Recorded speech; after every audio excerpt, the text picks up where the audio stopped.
Mortal Kombat 2 is exactly the kind of movie where if you're a hardcore Mortal Kombat fan, you're probably going to leave the theater hyped and out of your mind. But if you're a casual moviegoer walking in expecting some super polished, story-driven blockbuster, well, you might walk out thinking the movie might be a mess. And honestly, I can understand both sides. So what's going on, everybody? Welcome back to Buy It or Pirate. This is our first review in a few years, you feel me? Let's go talk some Mortal Kombat 2. This is going to be a completely spoiler-free review. I'm not going to ruin any fatalities, character reveals, or any moments, real big moments from the movie. I will say right now, after walking out of the theater, I definitely think Mortal Kombat fans are going to enjoy this movie way more than critics probably will. Now, before we get into the movie itself, I think it's important to remember where this franchise was back in 2021 when the first Mortal Kombat movie came out. Because that movie came out during a weird pandemic era where Warner Brothers was dropping movies on streaming and on theaters at the same time. And even though reactions to that movie were mixed, it was actually one of the massive successes. A lot of people watched the first Mortal Kombat movie, but at the same time, fans did have a lot of complaints, the biggest one being Cole Young. People were basically asking, why are we following a brand new character when Mortal Kombat has the best catalog in gaming history of characters? And then on top of that, people were frustrated because the first movie barely even gave us the actual Mortal Kombat tournament. So going into Mortal Kombat 2, there was definitely pressure to fix a lot of those issues. And honestly, I do think this movie improves way better on the first one, especially when it comes to fights, visuals, costumes, and overall feeling more faithful to the game. I can honestly feel that from the crowd at my screening. There was some critics there, but a lot of more fans, you know. And throughout the movie, people were cheering, laughing, reacting to fatalities, reacting to certain characters and showing up.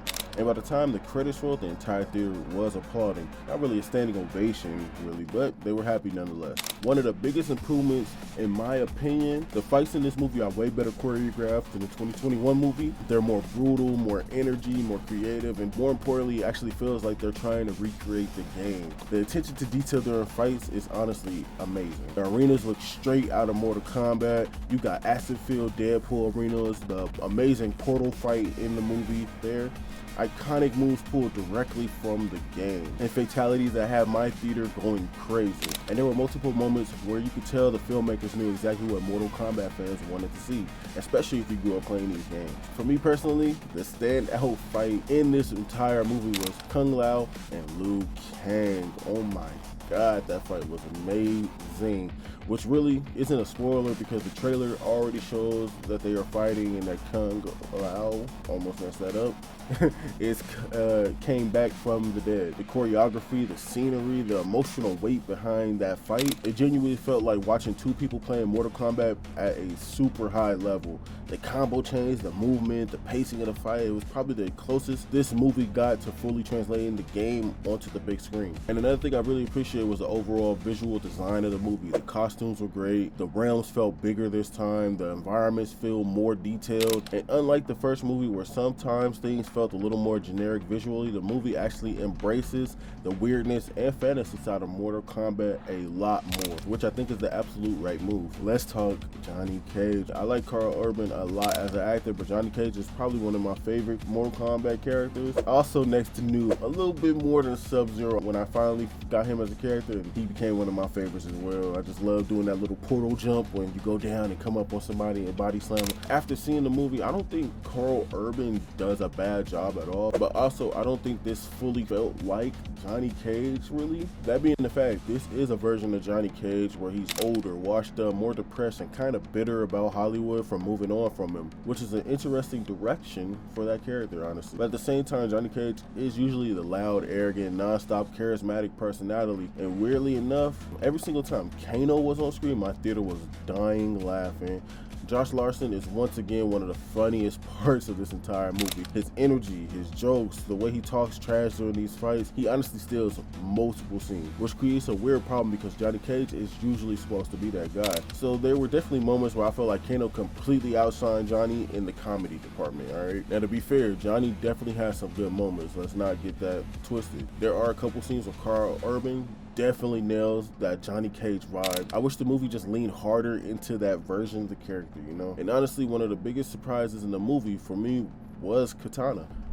because even though the marketing really pushes Johnny Cage as the center of the movie, this honestly feels just as much like Kitana's movie as well, maybe even more in certain points. Her storyline is taken way more seriously than any of the other characters, and you can tell the filmmakers actually put effort into making her emotional arc matter. She does get some very good character moments, some great fights, and honestly, a lot of screen time, probably more than I expected. So I think Kitana fans are probably going to leave this theater really happy about this. Now, with all that being said, the movie definitely does have some problems, and the biggest one is probably the story and the pacing, because this movie moves fast, like really fast. It kind of just throws you directly into the chaos almost immediately. And now maybe that isn't a problem for some people because of the last movie and how that went. So we just want to get right into it. Just let's start the tournament, let's start these fights. So maybe that isn't a problem for some people, but in a story-driven way, I kind of do think that is a problem. So while some people are probably going to love that because they want to see the fights and fatalities as soon as possible, there are some moments where the movie feels overloaded with lore dumping and non-stop jumping between characters, realms, plottiness, and setup. It honestly starts feeling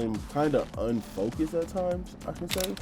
And weirdly enough, now that we finally have the Mortal Kombat, the tournament almost feels like the least important part of the movie. There's a whole medallion storyline happening at the same time, and the movie keeps bouncing back and forth between the tournament fights and this bigger plot point. So sometimes it does feel kind of like the tournament is interrupting the actual story instead of being the story, which is kind of strange considering fans have been waiting years to finally see the tournament happen.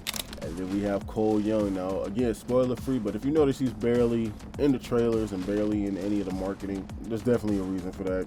And honestly, it feels like the filmmaker saw all the backlash from the first movie and decided, oh yeah, let's move on from this character, which I understand, but at the same time, it does feel a little awkward how obvious that shift is. And that honestly pretty much sums up my feelings about Mortal Kombat 2. This movie feels like it's really trying hard to win back the fans after the mixed reactions of the first movie. But because of that, it focuses heavily on hype moments, fan service, iconic moves, fatalities, returning characters, and recreating the energy of the games. And honestly, a lot of that stuff worked. Like as a Mortal Kombat fan, I had a great time. The fights are cool, the visuals are cool, costumes amazing, the fatalities brutal. My crowd reaction fun. I think that does play a factor in the movies. If you guys notice, whenever you ever go to a movie and that crowd adds like a +10 multiplier on your movie.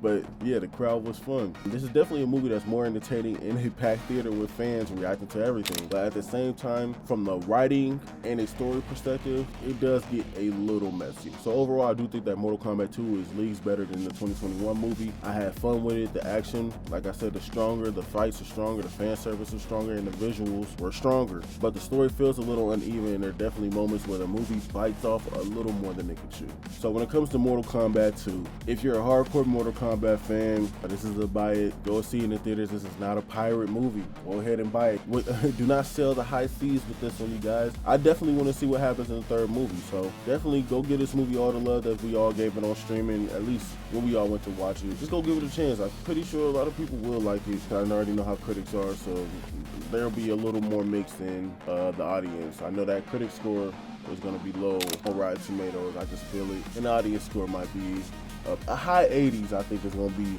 for the Mortal Kombat movie. If I'm wrong and it's higher, I'd be happy to be wrong. I just hope it's not lower, because I do want to see what's going to happen as this story goes on, because there are some moments that tell us there is going to be a third movie. I'm actually talking about that. It is in development.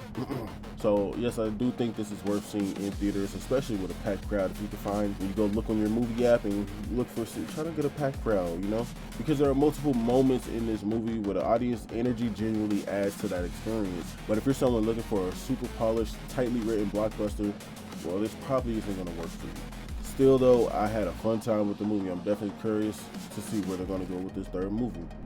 Anyway, guys, those are my thoughts on Mortal Kombat 2. Definitely let me know how you thought about the movie down in the comments. Did you love it? Did you hate it? Who was your favorite character? And where did you rank it with the 2012 movie? Is it higher or is it lower? As always, don't forget to like, comment, subscribe, and I'll catch you guys in the next one, alright? Peace.